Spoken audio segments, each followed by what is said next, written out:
Hello guys, welcome to आगे Danish channel. तो आज से हमारे चैनल पर एक पॉडकास्ट स्टार्ट होने वाला है। पॉडकास्ट का मैंने एक सीरीज स्टार्ट किया है, इसमें मैं लोगों को बुलाऊंगा, उनके प्रोफेशन के बारे में जानेंगे या फिर इसी टॉपिक पे या फिर कुछ और टॉपिक पे हम लोग बात किया करेंगे। तो आज मेरे साथ एक मेरा बेस्ट फ्रेंड है, तो ये एक्चुअली मर्चेंट नेवी ऑफिसर है। तो मैंने इसे बुलाया है ये जानने के लिए कि बहुत सारे लोग ये पूछते हैं कि मर्चेंट नेवी ऑफिसर में कैसे अप्लाई करें, कैसे ज्वाइन करें, क्या एप्लीकेशन देना पड़ता है, क्राइटेरिया वगैरह हो गया, एज क्या होना चाहिए या फिर कौन सा कोर्स करें। इसके अलावा बहुत सारे मिथ्स हैं, बहुत सारे फैक्ट्स हैं। तो सारी चीज़ों का जवाब मुझे इससे मिल जाएगा।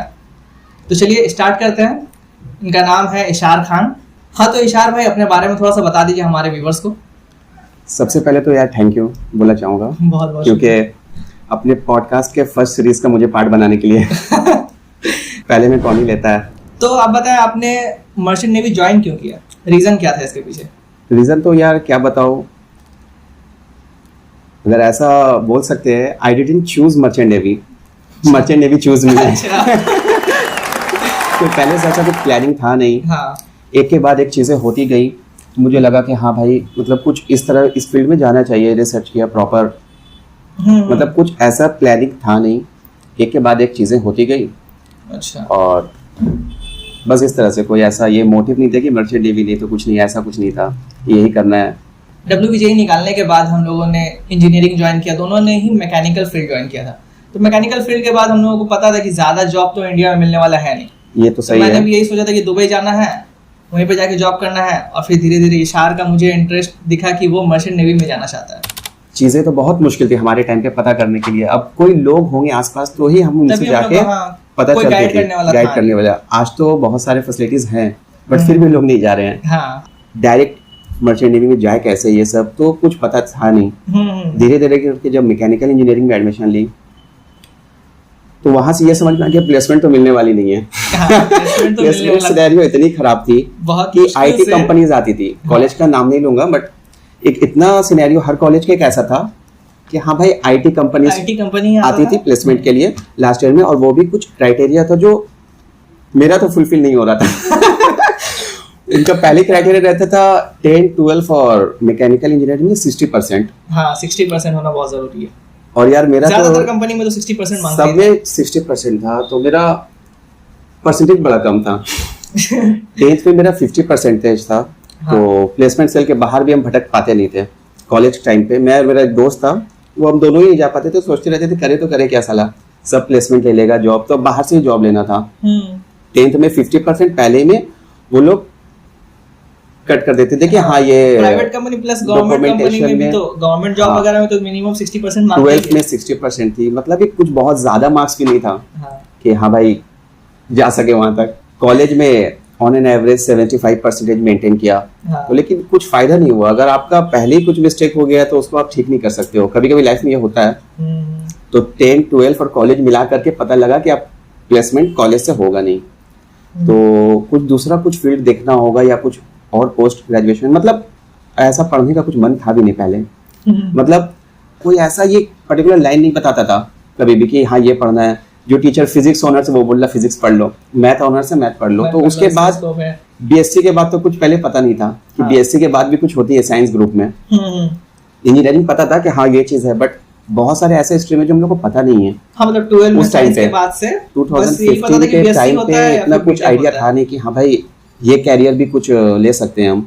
अगर नहीं हुआ, इंजीनियरिंग नहीं हुआ, तो जॉइंट एंट्रेंस एग्जाम होती थी हमारे टाइम पे, अभी भी है। तो वो अगर आप क्लियर कर लेते हो तो आप इंजीनियरिंग में जाओगे, ये तो कंफर्म था। अब इंजीनियरिंग में कौन सा स्ट्रीम ले जो जिससे थोड़ा सिक्योर हो लाइफ, ये सब भी पता नहीं था। तो जो दोस्त ले रहा था वही हम लोगों ने फॉलो किया कि हाँ भाई चलो ऐसा ऐसा है। शुरू से एक ऐसा माहौल था, और घर से मतलब कुछ घर से कोई इंजीनियर था भी नहीं। हम लोग फर्स्ट जनरेशन इंजीनियर्स थे, या हमारे जनरेशन में जो भी फ्रेंड्स था सबका फर्स्ट जनरेशन ही था। वो लोग तो फर्स्ट जनरेशन था, तो कुछ किसी से कुछ भी आइडिया नहीं था। तो हम एक दूसरे से करके किसी तरह से पता करते थे। बस इंजीनियरिंग ज्वाइन कर लिए थे और कुछ आगे क्या करना कुछ पता नहीं था हमें। कुछ पता नहीं चलता था। तो वैसे करके चीजें होती गई। अब जैसे जैसे 3rd year 4th year mechanical का आया, तो अब पता चल गया कि अब साला प्लेसमेंट 100% नहीं होगा। ये चीज तो कंफर्म था। अगर प्लेसमेंट होगा भी तो आईटी कंपनी में होगा। हाँ, जो हमें लेना था नहीं। लेकिन साला जो खराब चीज होता है वो बहुत अच्छे के लिए होता है, कभी वो भी समझ में आया। अगर वो 10th में कम परसेंटेज में होता तो आज मर्चेंट नेवी ऑफिसर में हम होते भी नहीं। बहुत अच्छा, तो ये ट्रिगर किया। ट्रिगर किया, मतलब कुछ ऐसा चीज चाहिए था जो कि 10th के परसेंटेज को उतना वैल्यू न दे। अच्छा, तो मर्चेंट नेवी में जाने के लिए 10 का मार्कशीट कोई वैल्यू नहीं रखता? मार्कशीट वैल्यू करता है, बट आपका एक लिमिट है 60% इंग्लिश में रहनी चाहिए। ओके, 60 to 70 ओवरऑल में 60% ओवरऑल में नहीं था उस टाइम पे। वो कब? अच्छा। जब आप मैकेनिकल इंजीनियरिंग कर रहे हो, मैकेनिकल इंजीनियरिंग के बाद आप जब करोगे तो इस तरह का था। और एक होता है 12th के बाद आप डायरेक्ट मरीन इंजीनियरिंग में एडमिशन ले सकते हो। मतलब दो तरीका है, एक मैकेनिकल इंजीनियरिंग करने के बाद भी है, हाँ, जिसमें मैकेनिकल इंजीनियरिंग का ही बस परसेंटेज देखा जाए। मैकेनिकल इंजीनियरिंग का परसेंटेज हो गया, 10-12 का इंग्लिश का परसेंटेज अच्छा, हो गया, बस इंग्लिश का परसेंटेज 12 का पीसीएम का परसेंटेज हो गया। कुछ बेसिक चीज था जो ये सब मेरा क्राइटेरिया फुलफिल हो गया था। और 10th का जो मेरा वीकनेस था वो अपॉर्चुनिटी बन गया। हाँ। कि हाँ, वहां से लाइन पता चल गया कि हाँ भाई कॉलेज से प्लेसमेंट होगा नहीं, तो एकदम क्रिस्टल क्लियर कंसेप्ट था कि आप भाई बाहर से ही जॉब लेनी है। तो इसमें एक चीज जाना था, मतलब इसमें कुछ एज क्राइटेरिया भी होता है क्या? एज क्राइटेरिया मैकेनिकल के बाद मैंने जो किया वो उसमें 28 इयर्स के बिलो आप कर सकते हो। अच्छा, मतलब इससे अब मुझे समझ में आया कि मैकेनिकल इंजीनियरिंग करके कर सकते हैं या फिर 12 के बाद से कोई मरीन इंजीनियरिंग का कोर्स करके कर सकते हैं। 12 के बाद जैसे हमारे मैकेनिकल हम लोगों ने जो किया तो West Bengal joint entrance exam था, ठीक है। तो उस तरह से मरीन में एग्जाम्स होती है। अच्छा, मरीन में भी एक एंट्रेंस एग्जाम होती है, उसे बोलते हैं IMU CET। अच्छा, Indian maritime university common entrance test. वो साल में पहले 2 बार होती थी, बट अभी कुछ लॉकडाउन के इश्यूज की वजह से देखता हूँ, मतलब जून में सिर्फ एक साल में एक बार होगी। अच्छा, साल में बस एक बार? हाँ, तो अभी शायद कोई एस्पिरेंट वगैरह हो तो फॉर्म फिलअप कर लो, मतलब हो रहा है। अच्छा, IMU CET का आप जाकर के देख सकते हो। इंटरेस्ट है तो आपको डिस्क्रिप्शन में लिंक मिल जाएगा इस वेबसाइट का। हाँ, या इन डिटेल में मैं बता भी दूंगा उन लोगों को। तो IMU CET के थ्रू आपका जो रैंक आएगा सेम जस्ट एकदम जॉइंट एंट्रेंस से रिलेट कर लो। उसमें जो रैंक आया आपको स्ट्रीम मिल गया। अब उसके बाद आपको मिलता है 2 कोर्सेज आप वहां से कर सकते हो IMU CET क्रैक करने के बाद। 2 नहीं 3 कोर्सेज है। अच्छा, IMU CET जब आप क्लियर कर लोगे तो एक तो हो गया आपका बीटेक इन मरीन इंजीनियरिंग, 4 साल की कोर्सेज है। एक हो जाता है डिप्लोमा इन नॉटिकल साइंस। अच्छा, डिप्लोमा इन नॉटिकल साइंस जो वो 1 साल का कोर्स होता है, वो डेक साइड ऑफिसर्स के लिए है। शिप पे एक्चुअल में मैं बता दूं तो शिप में 3 डिपार्टमेंट होती है। शिप कोई एक बंदे से तो चलती है नहीं। हाँ। शिप में 3 डिपार्टमेंट होती है। एक होती है डेक डिपार्टमेंट, अच्छा, एक होती है इंजन डिपार्टमेंट, एक होती है कैटरिंग डिपार्टमेंट या सैलून डिपार्टमेंट जो हमें खाना प्रोवाइड करते हैं, जो खाना बनाते हैं शिप पे, शिप कुक वगैरह।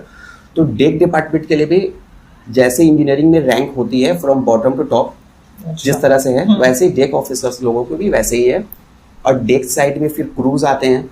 क्रू कुछ ऑफिसर्स है, कुछ क्रू है डेक साइड के। फिर वैसे ही इंजन साइड में कुछ ऑफिसर है, कुछ क्रू है। अच्छा, ये एकदम सिंपल है। तो अब मरीन इंजीनियरिंग करके आप तो इंजन साइड में एंट्री ले लिए, तो डेक साइड में जाने के लिए भी कुछ करना होगा ना। तो वो डिप्लोमा करना पड़ता है। तो वो 1 ईयर का डिप्लोमा इन नॉटिकल साइंस रहता है, आप कर लिए। फिर 18 मंथ्स का सी टाइम रहता है, कुछ आप धीरे धीरे करके कंप्लीट कर लो वो जैसे आपको मिल रही है। उसके बाद आप एक होता है BSc इन नॉटिकल साइंस, वो 3 साल की होती है। अच्छा, ये 3 कोर्स में से ये तीसरा वाला है ना? डेक साइड का आप 2 कोर्स कर सकते हो, BSc इन नॉटिकल साइंस और एक है अपना DNS in diploma in nautical science. ये 2 कोर्सेज है अगर आपको डेक साइड में एंट्री लेना है एज ऑफिसर।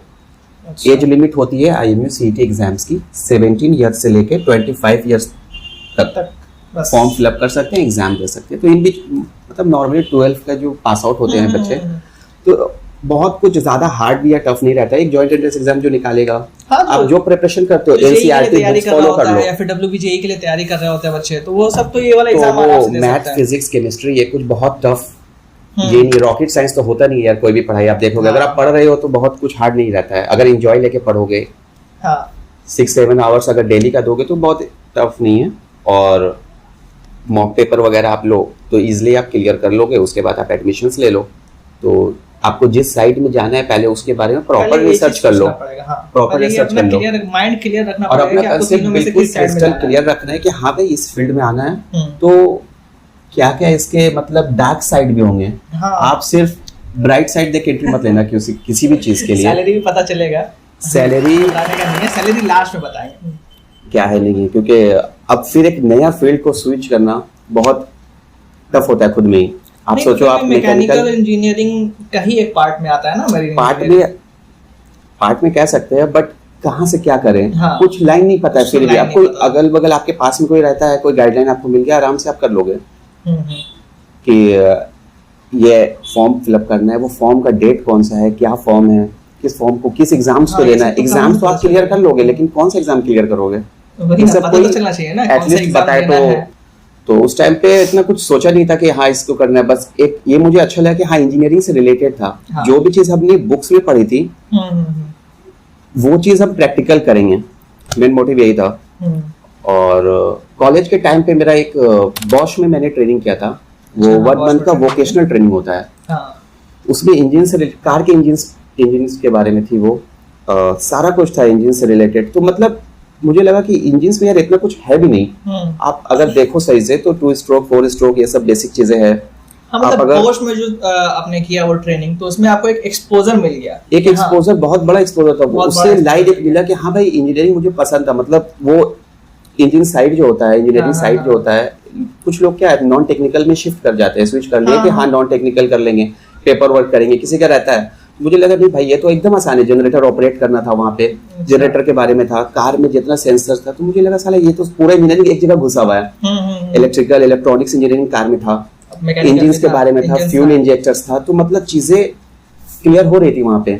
तो बॉश में जब मैंने ट्रेनिंग किया तो वहाँ पे मतलब इतना मस्त मेरा हुआ कि सबसे फुल मार्क्स मैं लेके आ गया। अच्छा। मतलब चीजें बहुत क्लियर समझ में आ गई कि और कंसेप्ट वहाँ का जो हमारा टीचर थे या जिन्होंने गाइड किया था वो बहुत अच्छे थे। वो खुद भी मतलब कुछ एकदम एवरेज स्टूडेंट थे। तो आप एक मोटिवेट हो जाते हो भाई, हमारे जैसा है तो आप इस लेवल पे पहुंच सकता तो क्यों नहीं। 60% 50% या कोई 90% आके बगल में बैठ जाए, वो कुछ बोलेगा तो आप रिलेट नहीं कर पाओगे। हाँ। ये चीजें आप देखोगे, आप 90% वाला बैठा है और उसके साथ आप बैठ के लिख रहे हो तो आप पहले से पता है कि आपका गलत हो रहा है आंसर। 4th ईयर में मुझे मर्चेंट नेवी की लाइन पता चल गया था और इंजन का इसमें बहुत बड़ा इंजन को आप कवर अप करना था। और सब मशीनरी से यार, जो बॉयलर पढ़ते थे हम सब, कंप्रेसर पढ़ा था, ये सब मैकेनिकल में पढ़े मशीनरी के बारे में। तो ये सब चीजों पे ऑपरेट करने मिलेगा। सबसे पहले चीज, आप किसी भी फैक्ट्री में काम करो, आपको किसी एक चीज का इंचार्ज बना देगा। आइदर वो आप पंप के इंचार्ज हो, पंप्स आपके अंडर में आता है, बट वहां पे वैसा नहीं था। आपको राउंड अप हर एक चीज को देखना था। कुछ मशीनरीज है जो कुछ इंजीनियर्स को अलॉट करते हैं, बट ओवरऑल आपको सब पे पढ़ना है और सबसे देखना है, सबको आपको मेंटेनेंस वर्क हर कुछ आना चाहिए। तो एक तरह से बहुत अच्छा लगता है कि हाँ भाई जो पढ़ा था वो यूज हो रहा है। अभी तो सिस्टम ही वही है कि पढ़ाई किसी और चीज पे करते हैं लोग, काम कुछ और कर रहे होते हैं। तो मैक्सिमम लोग देखना, आप मतलब अभी खुश नहीं है जॉब करने के बावजूद। हाँ। आप अगर देखोगे सही से, अपने जॉब से खुश नहीं है, जॉब कर रहे हैं, बस कर रहे हैं, 9 to 5 कर रहे हैं, बट उन्हें कुछ अच्छा नहीं लगता। वो जब उनसे मिलोगे वो बोलेंगे कि यार कुछ और ढूंढना पड़ेगा, बस ये अच्छा नहीं लग रहा, बस चल रहा टाइप है, सब ठीक बस चल रहा है। हाँ, वो बोल सकते हैं। तो इस तरह से मर्चेंट नेवी में ऐसा नहीं। मतलब एक चीज जानना था मुझे, मतलब कोर्स कंप्लीट कर लिया मैंने मरीन इंजीनियरिंग का, उसके बाद शिप में जाने के लिए क्या प्रोसेस होता है? मतलब फिर किसी कंपनी में एग्जाम देना पड़ता है, इंटरव्यू कैसे देना पड़ता है, ये सब में क्या है?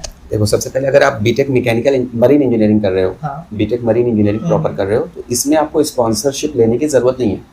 एक स्पॉन्सरशिप लेटर होती है, कंपनी आपको पहले ही प्रोवाइड करती है कि भैया आप यहाँ पर पढ़ाई कर लो, जैसे कोर्स कंप्लीट होगी आपको इस कंपनी में हम जॉब दे देंगे। अच्छा, ठीक है।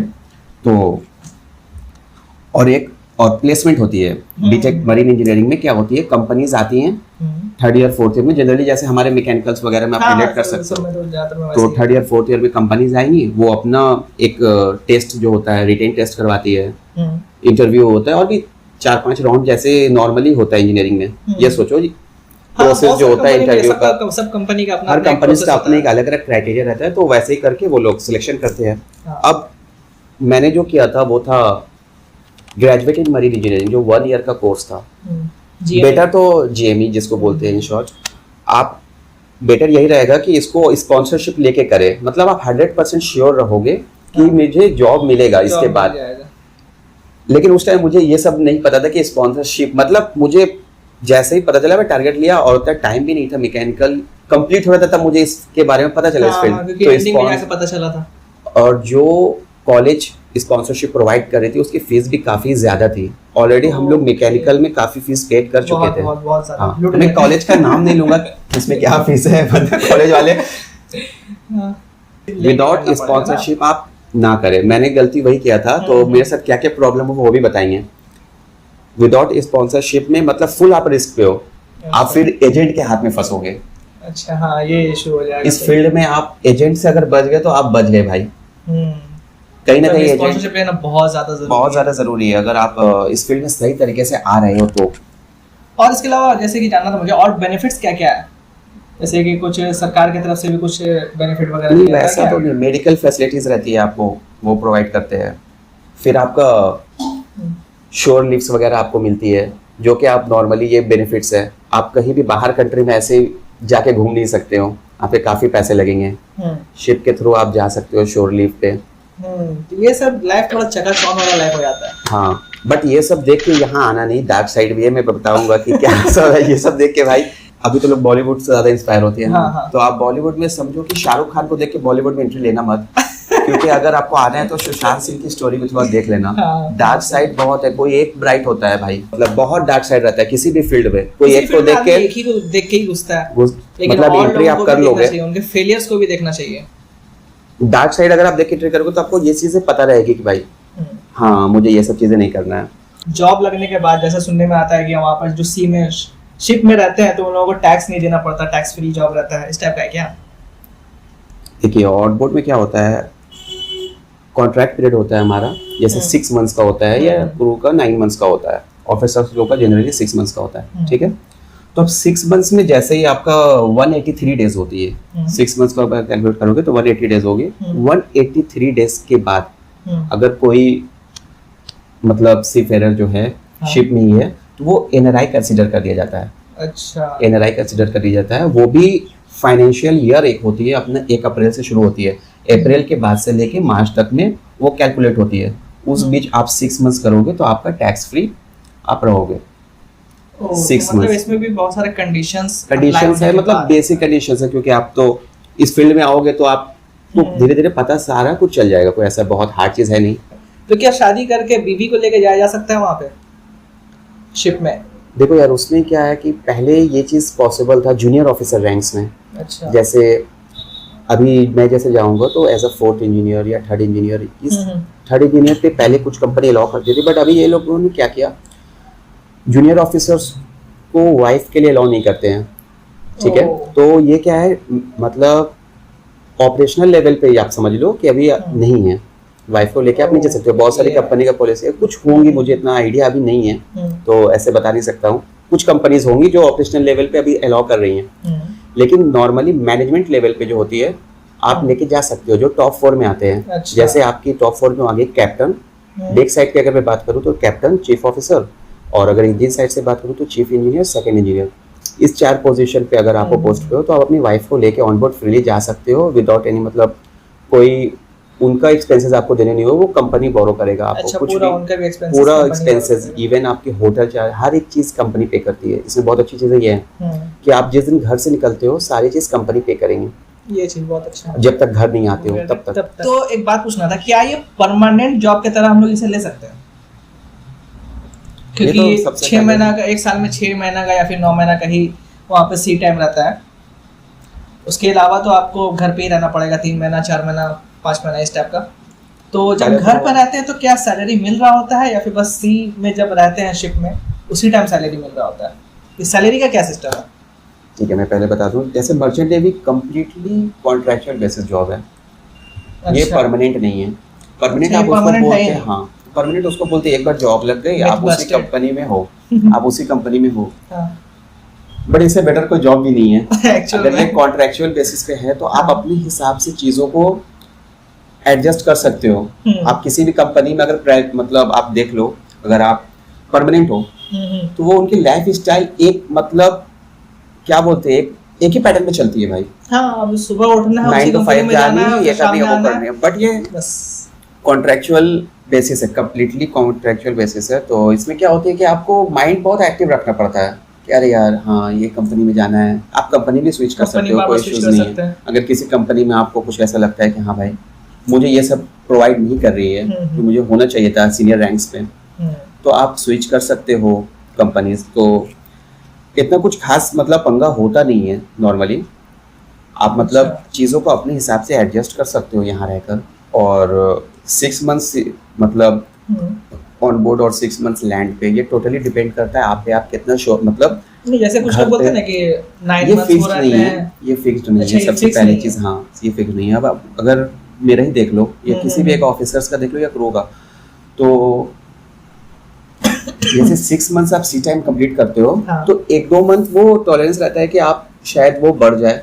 अच्छा 8 मंथ्स भी आप ऑन बोर्ड रह सकते हो किसी कारण, तो ऐसा अगर कुछ ये ship नहीं है कहीं पे फंस गया, कॉन्ट्रैक्ट। मगर किसी पोर्ट में रह गया तो एज पर एमएलसी आप 11 मंथ्स रह सकते हो। ओके 11 मंथ तक रहने का मैरीटाइम ये है। लेबर कन्वेंशन के हिसाब से आप अच्छा। 11 मंथ्स ऑन बोर्ड रह सकते हो। उसके अलावा आप नहीं रह सकते हो। आप कंप्लेन कर सकते हो कंपनी में कि मुझे इससे ज़्यादा रखा जा रहा है, तो आप उतर सकते हो, साइन ऑफ ले सकते हो। 11 मंथ से ज़्यादा। और सैलरी का क्या हिसाब है? मतलब कि शिप में रहेंगे तभी सैलरी मिलेगा और उतरने के बाद नहीं मिलेगा, या फिर तो क्या इसका ये क्या टोटली रहता डिपेंड है? करता है कंपनी पे, आप कौन से कंपनी में सेल कर रहे हो। कुछ अच्छा। ऑनरशिप कंपनीज जो है वो आपको राउंड ईयर सैलरीज देती है, जैसे 6 मंथ्स ऑन 2 मंथ्स ऑफ। तो इसमें क्या एक फिक्स्ड है कि 6 मंथ्स ऑन में भी आपको सैलरी दे रहा है और 2 मंथ्स ऑफ में भी आपको वो सैलरी प्रोवाइड करेगा। अच्छा तब भी सैलरी मिलेगा? सैलरी मिलेगा, लेकिन उस 2 मंथ्स के बाद आपको नहीं मिलेगा और आपको ज्वाइन करना है। वो आप जिस दिन साइन ऑफ 2 करते मंथ्स हो, के बाद फिर से ज्वाइन कर लेना है। क्योंकि जिस दिन आप साइन ऑफ करते हो 6 मंथ्स के टाइम पे, हाँ। उस टाइम पे आपको वो नेक्स्ट शिप पे जब आप साइन ऑन करोगे उसका डिटेल्स बता देता है, ये शिप आपको अलॉट करेंगे 2 महीने के बाद। तो आप चीजों को एक तरह से देखो, इसमें एडवांटेज भी है कि आपको राउंड ईयर सैलरी मिल रहा है, बट डिसएडवांटेज ये है कि आप मतलब अपनी तरह से चीजों को अरेंज नहीं कर सकते हो। आपको अगर शादी करनी है, जैसे कुछ हाँ। लोगों का होती है, तो आप 2 मंथ्स में कैसे कर सकते हो कि मतलब कोई फिक्स डेट नहीं है। कोई फिक्स नहीं रहता। तो एक होता है ये आपका हो गया ऑनरशिप कंपनीज में एक फिक्स्ड हो गया, हाँ। और एक होता है जैसे जिसमें मैं था, उसमें आप 6 मंथ्स या 9 मंथ्स का कॉन्ट्रैक्ट कंप्लीट कर लो और फिर जब आप घर पे आते हो तो आप अपने हिसाब से देख लो 3 मंथ्स 4 मंथ्स रहना है, उसमें आपको सैलरी बिल्कुल भी पेड नहीं करेगी। जब तक आप ऑन बोर्ड हो तब पेड करेगी। इस टाइप का है। हाँ, तो इसमें बेनिफिट्स क्या है, आप अपने हिसाब से चीजों घर पे रह सकते हो। मतलब लॉन्ग टाइम के लिए आके लैंड पे रह लिए। हाँ,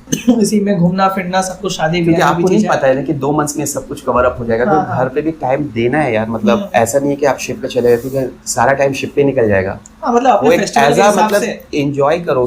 तो ये सब चीजें हैं। ठीक है, तो ये पार्ट काफी लंबा हो जा रहा है, इस पार्ट में हम लोग इतना ही रखते हैं। नेक्स्ट पार्ट में सैलरी के साथ आपको क्या क्या ड्रॉबैक्स देखने को मिलते हैं और भी बहुत सारे फैक्ट्स मिथ्स सब कुछ क्लियर होगा आपको। बस इसी तरह से वीडियो में बने रहें। वीडियो अच्छा लग रहा है तो वीडियो को लाइक करें, सब्सक्राइब करें चैनल को। मिलते हैं नेक्स्ट वीडियो में, टिल देन गुड बाय।